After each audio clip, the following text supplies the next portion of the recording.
ये अरबों डॉलर की जो डील्स होती हैं हथियार की, ये भारत के लिए कोई नई बात नहीं है, पहले भी होती थी। इसीलिए आकाश प्राइम की टेस्टिंग हुई है लद्दाख में। तो खुद के एयरक्राफ्ट को टारगेट नहीं करना, दुश्मन के एयरक्राफ्ट को, चाइनीज हो पाकिस्तानी हो, उनको टारगेट करना है। एक बार आपने फायर कर दिया, उसके बाद आपको इसको मैनेज नहीं करना है, कहां गया कैसे गया। एक बार आपने फायर कर दिया, खुद ढूंढ लेगा रास्ता अपना। दुनिया में सबसे बेहतरीन हेलीकॉप्टर गनशिप माना जाता है अपाचे। ये बड़ा कामयाब हेलीकॉप्टर है, इसके अंदर हेलफायर मिसाइल्स हैं, इसके अंदर गन्स हैं, दुनिया भर का तामझाम इसके अंदर है। 14, 15, 16 हजार फुट पे वो टेक ऑफ कर सकता है, लैंड कर सकता है, वहां पे फायर कर सकता है, फाइट कर सकता है। इंडक्ट होने 16 बनने हैं ऐसे, उसमें पहला है INS अर्नाला फर्स्ट, यानी कि इसके बाद 15 और आने हैं। कई किस्म के, दर्जनों किस्म के रेडार होते हैं। एक एवैक्स है जो कि उड़ता रेडार है, और इसके अंदर जो टेक्नोलॉजी होगी, एयरक्राफ्ट तो एयरबस ने बनाया है, लेकिन उसके अंदर जो भी टेक्नोलॉजी होगी, डिटेक्शन की, सर्विलेंस की, रिकॉनेसेंस की, जो भी इसको काम दिया गया है, वो सारी की सारी मेड इन इंडिया है।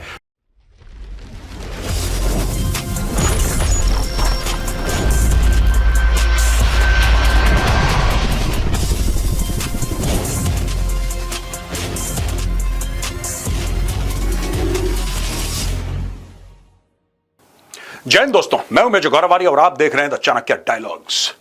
अदृश्य बलम, अजय शौर्यम, इनविजिबल स्ट्रेंथ, इनविंसिबल करेज। आज का वीडियो होगा हथियारों के बारे में, हथियारों के बारे में जो लेटेस्ट इंडियन नेवी या इंडियन आर्मी के पास आने वाले हैं। उनकी ट्रायल्स चल रही हैं, कुछ इंडक्ट हो गए हैं, और किस तरीके से भारत अपना वेपन स्टॉकपाइल जो है, वेपन प्लेटफॉर्म्स, किस तेजी से भारत बढ़ा रहा है। लेकिन इसके पहले आपके लिए एक छोटा सा मैसेज दोस्तों। इस संडे को 5 बजे, दिस संडे 5 o'clock, आपको हम एक छोटी सी डॉक्यूमेंट्री दिखाने वाले हैं, और ये हमने बनाई है और आपके लिए बनाई है, क्योंकि आपकी फरमाइश थी, आप ये लोग चाहते थे कि साहब राफेल के बारे में हमें कुछ बताइए।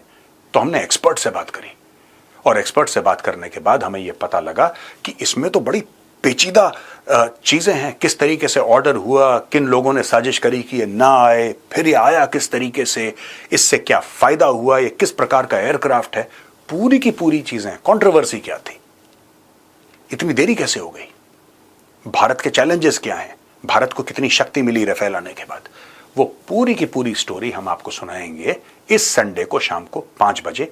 देखना ना भूलिएगा। इंडियन एयरफोर्स ने 2007 में नई जनरेशन के फाइटर जेट्स के लिए एक टेंडर जारी किया।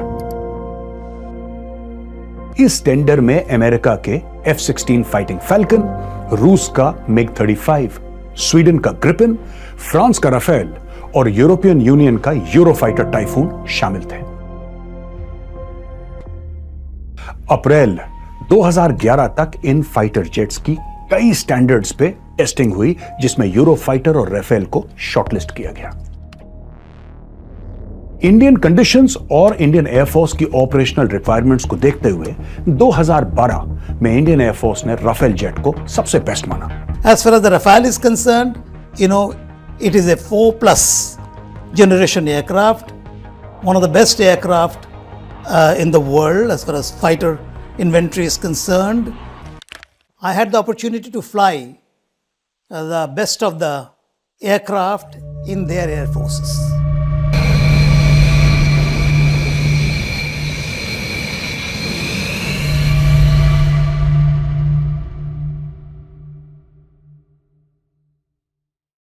अब चलते हैं दोस्तों वीडियो की ओर। अक्सर हम वीडियोस बनाते हैं और उसमें ये बताते हैं कि भारत ने कौन कौन से हथियार नए खरीदे। दोस्तों इसमें एक और ट्विस्ट है। ये अरबों डॉलर की जो डील्स होती हैं हथियार की, ये भारत के लिए कोई नई बात नहीं है, पहले भी होती थी, पहले भी होती थी। आपको क्या लगता है कि जितनी भी ये सुखोई आए हैं और ये बोफोर्स आई हैं और बड़े बड़े जो पुराने हथियार हमारे पास पड़े हैं, प्लेटफॉर्म्स पड़े हैं, जब पुराने मतलब कि 15-20 साल 30 साल पुराने, तो ये भी तो अरबों डॉलर के आए होंगे।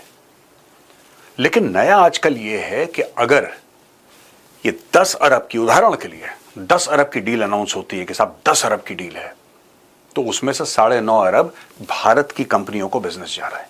इससे क्या होता है कि जब भारत की कंपनी उदाहरण के लिए एक तोप बनाती है, तोप में करीब 100 पुर्जे लगते हैं, करीब 10 से लेकर 15 फैक्ट्रियां खुलती हैं जो पुर्जे सप्लाई करती हैं, सॉफ्टवेयर हार्डवेयर सप्लाई करती हैं, तब जाके इंटीग्रेट करके वो एक तोप बनती है जिससे कई सारे लोगों को एम्प्लॉयमेंट मिलता है, और इससे बड़ी बात भारत में वेपन्स का एक इकोसिस्टम बनता है।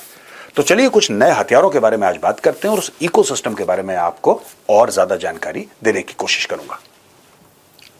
दोस्तों ये खबर हमने ली है द टाइम्स ऑफ इंडिया से और ये नेत्रा मार्क 2 के बारे में है। नेत्रा मार्क 2 एवैक्स project, India to develop next generation airborne warning systems to boost Indian air force's long range surveillance, ₹20,000 crore project approved. अच्छा, इसके बारे में हम आपको पहले भी बता चुके हैं, लेकिन फिर आप ये बोलेंगे मेजर साहब ये फिर दोबारा वो सेम खबर आप हमें क्यों दे रहे हैं। देखिए 2-3 बातें दोस्तों। पहली बात तो ये अप्रूव हो चुका है पैसा, that is one big thing कि इसमें प्रोजेक्ट का अप्रूवल मिल चुका है, यानी कि अब फंड्स कमिट करती है सरकार ने, तो ये चीज बनने वाली है। दूसरी चीज, the government is approved an approximately 20,000 crore एवैक्स प्रोजेक्ट और under this programme India will develop next generation indigenous airborne early warning and control systems, positioning the country among a select group with advance home grown military radar technology. तो ये है क्या ये जहाज आखिर? ये तो खैर दोस्तों ये रिप्रेजेंटेशनल इमेज है, लेकिन फिर ये हथियार है क्या, ये प्लेटफॉर्म है क्या, जहाज करता क्या है? दोस्तों आप इसको समझिए कि जैसे एक उड़ता रडार, एक फ्लाइंग रडार इसको समझिए। एक रडार आपने देखा होगा जमीन पे होता है, एक रडार है जो बताता है कि कौन सा हवाई जहाज कहां उड़ रहा है, एक रडार वो है जो कि एयर डिफेंस में लगा रहता है। उसी प्रकार से कई किस्म के रडार होते हैं दोस्तों, कई किस्म के, दर्जनों किस्म के रडार होते हैं। एक एवैक्स है जो कि उड़ता रडार है, हजारों फुट हवा में उड़ता हुआ हवाई जहाज ये दिखाता है कि पूरे इलाके में कई 100 किलोमीटर में चल क्या रहा है।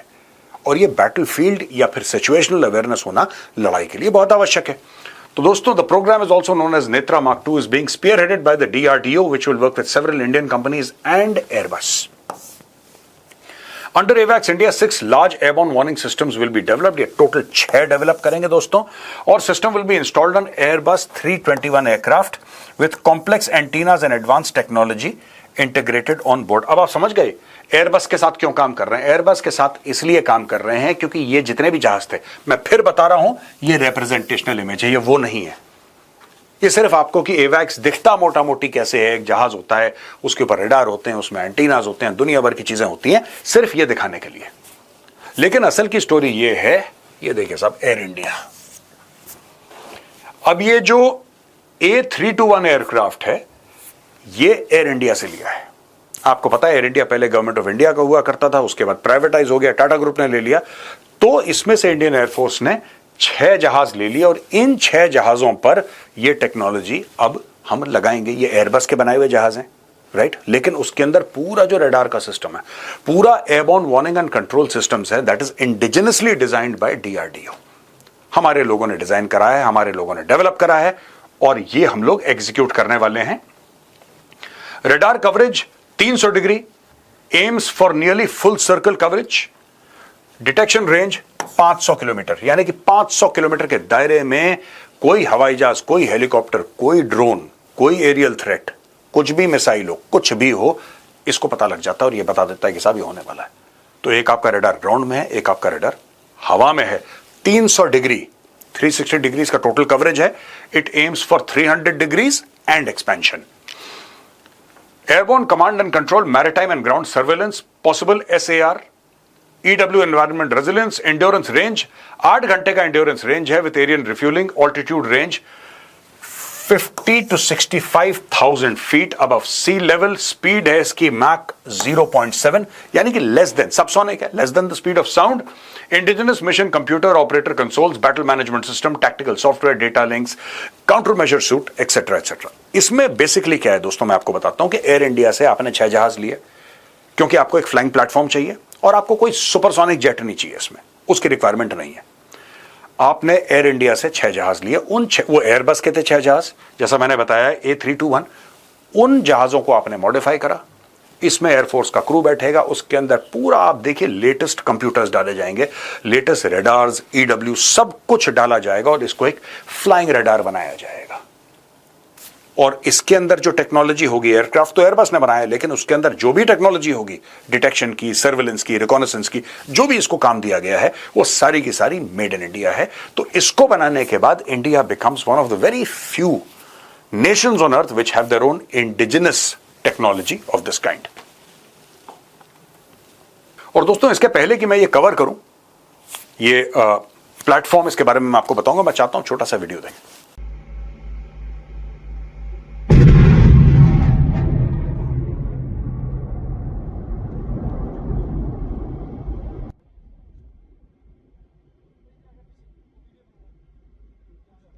दोस्तों वीडियो कल से आप टेलीविजन पे देख रहे होंगे अपने ब्रेकिंग न्यूज में। ये हमने द हिंदू से लिया है और ये DRDO का ट्वीट है। आकाश प्राइम जो प्लेटफॉर्म है ये इस्तेमाल हुआ था ऑपरेशन सिंदूर में। Akash prime successfully tested in Ladakh by Indian army. अब जो पाकिस्तान को ठोका था आकाश प्राइम से, या पाकिस्तान से जो एरियल थ्रेट से उनको ठोका था, वो तो ज्यादातर प्लेन एरियाज में था या थोड़ा हिली एरियाज में होगा, उससे ज्यादा तो नहीं था। लेकिन यहां पे एक हाई ऑल्टीट्यूड, हम हाई ऑल्टीट्यूड किसको बोलते हैं दोस्तों? कोई भी चीज जो 9000 फुट से ऊंची है वो हाई ऑल्टीट्यूड है। लेकिन इसको अबव 4500 मीटर्स, राइट, यानी कि 13-14 हजार फुट से ऊपर इसको टेस्ट करा गया। आकाश prime upgraded variant of Akash weapon system successfully engaged and destroyed 2 aerial high-speed unmanned targets during trials at high altitude in Ladakh sector. The weapon system is customized to operate in altitude above 4,500 meters and has latest upgrades including indigenously developed RF seeker, radio frequency seeker है इसमें, ठीक है। The Indian Army has carried out successful trials of the indigenously developed air defense system Akash Prime, और ये देखिए altitude of over 15,000 feet, यानी कि जो यहां से टेक ऑफ करा है, जो उसका टेक ऑफ पॉइंट है, हिटिंग वाले पॉइंट की बात नहीं कर रहा भाई मैं कि उसने कहां जाके टारगेट को एंगेज करा, मैं कह रहा हूं जहां से टेक ऑफ करा वो 15,000 से इसका स्टार्टिंग पॉइंट है। अब ये क्यों इंपॉर्टेंट है मैं आपको ये भी समझा देता हूं। देखिए साहब, कोई भी प्लेटफॉर्म है, चाहे ह्यूमन बॉडी है, चाहे वो मशीन है, चाहे वो राइफल है, चाहे वो आकाश प्राइम है, चाहे वो हेलीकॉप्टर है, चाहे वो हवाई जहाज है, कुछ भी है, ये हाई ऑल्टीट्यूड पे इसकी परफॉर्मेंस में फर्क पड़ता है, राइट। उदाहरण के लिए इंसान 15,000 फुट पे, मैं यहां पे आराम से, माना कि मैं अपने आप को फिट रखता हूं और मैं 5-7 किलोमीटर 10 किलोमीटर दौड़ सकता हूं, राइट। लेकिन 15,000 फुट पे जैसे मैं जाऊंगा तो मैं 10 कदम लूंगा, मैं हाफना शुरू कर दूंगा, क्योंकि यहां पे ऑक्सीजन कम है, ऑक्सीजन कम है, एक्सट्रीम कोल्ड है, ठीक है, हाई विंड्स हैं। ये सारी की सारी चीजें सिर्फ मेन को नहीं या वुमेन को नहीं, इक्विपमेंट को भी ये अलग इनका एक फर्क पड़ता है। तो हर जगह जब भी आर्मी, नेवी या एयरफोर्स, खासतौर से इंडियन आर्मी, जब भी कोई इक्विपमेंट लेते हैं, ये पहले ये ह्यूमिड जंगल्स में टेस्ट करेंगे इसको, ये फिर रेगिस्तान में इसको टेस्ट करते हैं, ये बर्फीले इलाके में, हाई ऑल्टीट्यूड में, ये हर एक किस्म के गर्मी सर्दी हर जगह इसको टेस्ट करते हैं, तब जाके एक्सेप्ट करते हैं। क्योंकि एक प्लेटफॉर्म है, बड़ा शानदार है साहब, बहुत ही खतरनाक, बहुत ही कामयाब प्लेटफॉर्म है। और देखिए पंजाब की जमीन में, राजस्थान की जमीन में, गुजरात में, जम्मू में फर्स्ट क्लास चल रहा है। जैसे ही आपने शिफ्ट करा सियाचिन, पता लगा प्लेटफॉर्म फेल हो गया, खत्म, परफॉर्म ही नहीं कर पाया। तो आपको हर जगह उसको टेस्ट करना पड़ता है। इसीलिए आकाश प्राइम की टेस्टिंग हुई है लद्दाख में। Akash prime is an upgraded version of the Akash system equipped with an indigenous active radio frequency seeker for enhanced precision irrespective of weather and terrain. Each launcher carries 3 missiles which operate in a fire and forget mode, यानी कि एक बार आपने lock कर लिया, इसके अंदर radar है, radar ने टारगेट लॉक कर दिया। IFF होता है, आइडेंटिफिकेशन फ्रेंड और फो, खट से विद इन सेकेंड्स आइडेंटिफाई करता है दुश्मन है, दोस्त नहीं है। क्योंकि उसी इलाके में हो सकता है हमारे भी एयरक्राफ्ट चल रहे हो, इंडियन एयरफोर्स के भी एयरक्राफ्ट हो, इंडियन आर्मी के हो सकता है उस इलाके में, किसी और इलाके में इंडियन नेवी के भी एयरक्राफ्ट हो। तो खुद के एयरक्राफ्ट को टारगेट नहीं करना, दुश्मन के एयरक्राफ्ट को, चाइनीज हो, पाकिस्तानी हो, उनको टारगेट करना है। तो IFF बोलते हैं हम लोग, आइडेंटिफिकेशन फ्रेंड और फो, फट से उसने टारगेट करा, लॉक करा और फायर एंड फॉरगेट, यानी कि एक बार आपने फायर कर दिया, उसके बाद आपको इसको मैनेज नहीं करना है, कहां गया कैसे गया, एक बार आपने फायर कर दिया, खुद ढूंढ लेगा रास्ता अपना। Each missile is 20 feet long and weighs 710 kgs with a warhead of 60 kilograms. 60 kilo का इसका एक वॉरहेड है। जाहिर सी बात है, या तो इसमें प्रॉक्सिमिटी फ्यूज होगा या इंपैक्ट फ्यूज होगा, जो भी इसकी टेक्नोलॉजी है, जब ये जाके फटता है तो जिस चीज से टकराएगा उस चीज को पूरा बर्बाद कर देगा। अब दोस्तों अगली कहानी जो है, अगली स्टोरी है, इकोनॉमिक टाइम से हमने ली है और ये भी चल रही है मीडिया में 7-8-10 दिन से, लेकिन मैं कुछ और एडिशनल इंफॉर्मेशन आपको देना चाहता हूं। Tanks in the air arriving next week, Indian Army to get 3 Apache helicopters for deployment near Pakistan border. ये भी मैं बता देता हूं, दुनिया में सबसे बेहतरीन हेलीकॉप्टर गनशिप माना जाता है अपाचे। मेरी ऐसा व्यू है कि ये टोटल आई थिंक 6 ऑर्डर करें इंडियन आर्मी में, जिसमें 3 आ चुके हैं या 3 आ रहे हैं, 3 और आएंगे। We need many more. ये 3 और 6 से कुछ नहीं होने वाला, ये मेरी ज्यादती राय है। I could be wrong but this is my personal view. The Indian Army will receive AH-64E Apache helicopters from the United States. The delivery scheduled for July 21st. These helicopters will enhance offensive capabilities near the Pakistan border. The Apaches will arrive at Hindon Air Force Station. Hindon अपना गाजियाबाद में है. This acquisition follows previous deals for Apache helicopters. India aims to modernize its Army Aviation Corps. अब story ये है कि ये देखिए साहब, टैंक इन द एयर इसको कहते हैं. ये दुनिया का सबसे हैवी हेलीकॉप्टर गनशिप है, सबसे heavy, right? The Indian Air Force signed a deal with the US and Boeing in 2015 to buy 22 Apache helicopters. The delivery was completed by July 2020. ये तो चलेगा एयरफोर्स के पास. फिर डील इन्होंने साइन करी 600 million की, 6 और Apache helicopters for the army. तो ये उसकी बात कर रहे हैं कि 3 अभी आ जाएंगे, 3 बाद में आ जाएंगे. अब मैं आपको बताता हूं इसकी स्टोरी क्या है दोस्तों. ये बड़ा कामयाब हेलीकॉप्टर है. इसके अंदर हेलफायर मिसाइल्स हैं, इसके अंदर गन्स हैं, दुनिया भर का तामझाम इसके अंदर है, ठीक है. और ये टैंक के खिलाफ और कोई स्टेशनरी स्ट्रक्चर के खिलाफ या कोई गाड़ियों का कॉन्वॉय जा रहा है या किसी के कोई टैक्टिकल हेडक्वार्टर है, इन सबको बर्बाद करने के लिए बड़ा कामयाब प्लेटफॉर्म है, इसमें कोई डाउट नहीं है. लेकिन प्रॉब्लम कहां पे है अपैची के साथ, जिसके लिए भारत को फिर प्रचंड बनाना पड़ा लाइट कॉम्बैट हेलीकॉप्टर. अब दोस्तों मैं आपको बताता हूं, इसमें एक छोटी सी प्रॉब्लम नहीं है, ये थोड़ा सा ज्योग्राफी स्पेसिफिक है. अब भारत ने, आपको याद होगा हमने कवर भी करा था, आपने मीडिया में पढ़ा होगा, प्रचंड लाइट कॉम्बैट हेलीकॉप्टर वो भारत ने डिजाइन करा, डेवलप करा और भारत ने उसको फौज को दे दिया. वो क्यों देना पड़ा? अच्छा, इसके लिए मैं आपको फिर याद दिलाऊंगा जो प्रीवियस स्लाइड हमने आकाश प्राइम की बात करी थी और यह बताया था कि कितने हजार foot, 15,000 foot above sea level पे आप लद्दाख में उसको टेस्ट कर रहे हैं, राइट? क्योंकि लद्दाख में मैंने आपको बताया था बहुत ठंड है, ऑक्सीजन कम है, इंसान हो या इक्विपमेंट सब पे बहुत ज्यादा फर्क पड़ता है, एटसेट्रा एटसेट्रा. इसके साथ ये प्रॉब्लम है कि ये हाई ऑल्टीट्यूड पे टेक ऑफ और लैंड करने में इसको थोड़ा सा दिक्कत होती है. मैं अपाची की बात कर रहा हूं. ये हर एक टेरेन में सक्सेसफुल है, हाई ऑल्टीट्यूड में इतना कामयाब नहीं है जितना हम चाहते थे. मैं ये नहीं कह रहा कि फेलियर है लद्दाख में, I am not making that statement. I am saying that India made, और ये कारगिल से हमारी सीख है. कारगिल से हमारी सीख है कि we need a light combat helicopter. एक LCH चाहिए और वो LCH आर्म्ड होगा, उसके अंदर मिसाइल्स होंगी और लद्दाख जैसी टेरेन में वो 14, 15, 16,000 फुट पे वो टेक ऑफ कर सकता है, लैंड कर सकता है, वहां पे फायर कर सकता है, फाइट कर सकता है. तो अगर आप बात करेंगे पाकिस्तान, जिस टेरेन में पाकिस्तान है, जनरली मैं जो लद्दाख वाला इलाका है लाइन ऑफ कंट्रोल का, मैं उसकी बात नहीं कर रहा, लेकिन जनरली आप कश्मीर की भी बात कर लें, जम्मू की बात कर लें, फिर गुजरात है, राजस्थान है, राइट, पंजाब है, ऑल दैट एरिया जो हमारे लैंड बॉर्डर्स मिलते हैं, international border, line of control etcetera, ये सब जो पाकिस्तान से मिलती हैं, वहां पे आप देखेंगे कि ये बहुत ज्यादा कामयाब है. It will be a fantastic platform, which is why I initially said 6 is a little too less. I think we need to have many, many more there. दोस्तों ये लिया है NDTV से article, Indian navy's next generation stealth frigate INS Nilgiri docks in Chennai. INS Nilgiri है और ये stealth frigate है दोस्तों. अब ये क्या है INS नीलगिरी, इसके बारे में भी हम आपको बताएंगे. Docked in Chennai on Thursday. The ships name is inspired by the Nilgiri hills. जो हमने आपको फर्स्ट स्लाइड में दिखाया था ना मोटो, ये इसका है INS नीलगिरी का. अदृश्य बलम अजेय शौर्यम, इनविजिबल स्ट्रेंथ इनविंसिबल करेज, ये इसका मोटो है शिप का. Stealth guided missile frigate, lead ship of project 17A, commissioned January 15, 2025, made in Chennai visit July 17th, 2025, right. Design and builders, ये फिर देखिए लेटेस्ट है, स्टेल्थ है, सारे प्लेटफॉर्म्स हैं. बनी कहां पे है, यही बात तो मैं आपको बता रहा था शुरू में जब मैंने वीडियो शुरू करा था.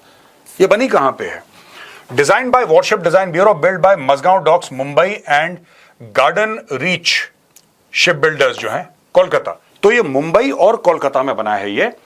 Dimensions 149 metres in length, displacement 6,670 tons. Propulsion है कंबाइंड डीजल और gas. Achieve speeds of up to 32 knots. Range इसका 5,500 नॉटिकल माइल्स है. और प्राइमरी आर्मामेंट इसमें Barak 8 surface to air missiles लगी हैं, बराक लगा है इसमें 8 ब्रह्मोस हैं. इसके अलावा close and gun system CIWS है, torpedo launchers etcetera etcetera etcetera, और कई हैं इसमें, ठीक है ना. So basically this is what has now been absorbed. ये लॉन्च पहले हुआ था लेकिन अभी अब्सॉर्ब हो गया, ये चेन्नई पहुंच गया है. अब ये स्टोरी हमने ली है दोस्तों इंडियन एक्सप्रेस से। Navy index INS Arnala, what sets it apart from other warships? The Navy is set to induct 16 indigenously designed and built anti-submarine warfare shallow water craft class of ships, starting with INS Arnala. Here is how these ships will boost India's coastal defense. ये coastal defense के लिए है, coastal defense के लिए, shallow waters के लिए, यानी कि जो पानी ज्यादा गहरा नहीं है उसमें इसका स्पेशलाइजेशन है। और ऐसे 16 इंडक्ट होने हैं, 16 बनने हैं ऐसे, उसमें पहला है INS अर्नाला फर्स्ट, यानी कि इसके बाद 15 और आने हैं। INS Arnala is the first of 16 anti submarine warfare shallow water craft SWC designed and built indigenously, यानी कि भारत में बने और डिजाइन भी भारत में हुआ by the way. Commissioned into the eastern naval command eight Visakhapatnam on June 18th, 2025, constructed by garden reach ship builders and engineers GRSE Kolkata in a public private partnership with L&T ship builders. Lawson and Toubro ने इसको बनाया है garden reach ship builders के साथ। Named after Arnala fort of Vasai Maharashtra. Roles include anti submarine warfare in coastal littoral waters, sub surface surveillance, search and rescue, mine laying and low intensity maritime operations in coastal waters. ये कारगर है साहब। अब देखिए इसमें काम क्या बताया इसमें। एंटी सबमरीन वॉरफेयर, जब सबमरीन अगर कोस्टल इलाकों में आ जाती है, बिल्कुल कोस्ट पे आ जाती है, generally submarines are deep sea, पर कभी कोस्ट पे आ गई किसी की सबमरीन, ये उसको पकड़ेगा। Sub surface surveillance, search and rescue, mine laying, ये बारूदी सुरंगें डालेगा। And low intensity maritime operations in coastal waters. Ship name INS Arnala, P-68, commissioned 18 June. ठीक है जी। Length 77.6 metres. डिस्प्लेसमेंट, ये टोटल वजन है इसका 1490 टन। स्पीड इसकी 25 नॉट तक की है। Cruising range 1800 nautical miles. और आर्मामेंट इसमें देखिए RBU 6000 ASW रॉकेट लॉन्चर्स हैं इसमें। 324 mm टॉर्पीडो ट्यूब्स हैं। Naval surface gun 30 mm, twin 12.7 mm remote control guns, anti torpedo decoy systems, mine laying rails. Operational depth effect, अब ये देखिए साहब, ऑपरेशनल डेप्थ क्या है, effective in less than 30 metre shallow water. ये खास तौर से इसका स्पेशलाइजेशन है कि 30 मीटर से कम, लगभग 90 से 100 फुट के आसपास की बात, मोटा मोटी बात कर रहा हूं, 90 से 100 फुट में जो कम डेप्थ है उसके लिए बनाया गया है। कोस्टल डिफेंस, यानी कि आपके कोस्टल एरियाज, ठीक है, क्योंकि आपका कोस्ट कितना है, 7000 किलोमीटर से ज्यादा आपके कोस्टल एरियाज हैं, मोर देन 7000 किलोमीटर्स। तो उसके डिफेंस के लिए आपको ऐसे शिप्स चाहिए जो खास तौर से स्पेशलाइज करते हैं शैलो वाटर में। डीप वाटर का नहीं है, ये शैलो वाटर का क्राफ्ट है। और दोस्तों ये स्टोरी हमने ली है NDTV से। Navy shares glimpse of first home grown Nistar class diving support vessel, the indigenously built vessel constructed by Hindustan Shipyard Limited in Visakhapatnam. The vessel, a major milestone under the Atmanirbhar Bharat initiative. Nistar is capable of performing deep sea saturation diving. ये देख लीजिए जी, deep sea saturation diving operations to depth of 300 meters. It also has a side diving stage that can accommodate divers up to 75 meters deep. A total of 4,500 tons of steel and approximately 450 kilometers of cabling were required to bring this ship to life. अब दोस्तों आप देख रहे हैं कि कौन कौन से वेपन्स, हम कुछ पुराने वेपन्स हैं जिसके बारे में हमने बोला था आपको एक जमाने में कि आने वाले हैं, अभी आ रहे हैं, ओके कर दिया, अप्रूव कर दिया। अब यह है कि उसमें पैसा डाल दिया। That is the final thing कि government has said okay, 20,000 crore दिए इस प्रोजेक्ट के, 50,000 करोड़, 1,00,000 करोड़। तो अब क्योंकि उसमें फंड्स आपने कमिट कर दिए हैं, और कुछ ऐसे प्लेटफॉर्म्स हैं दोस्तों जिसके बारे में हमने 1 साल पहले बताया था, लेकिन अब हमें खुशी है कि जिसके बारे में 1 साल पहले डिस्कशन करा था वो अब नेवी में शामिल हो गए हैं। आई होप ये वीडियो आपको पसंद आया होगा, एक्सप्लेनेशन आपको पसंद आया होगा। पसंद आए तो इस वीडियो को लाइक जरूर कीजिएगा। जय हिंद, वंदे मातरम, भारत माता की जय।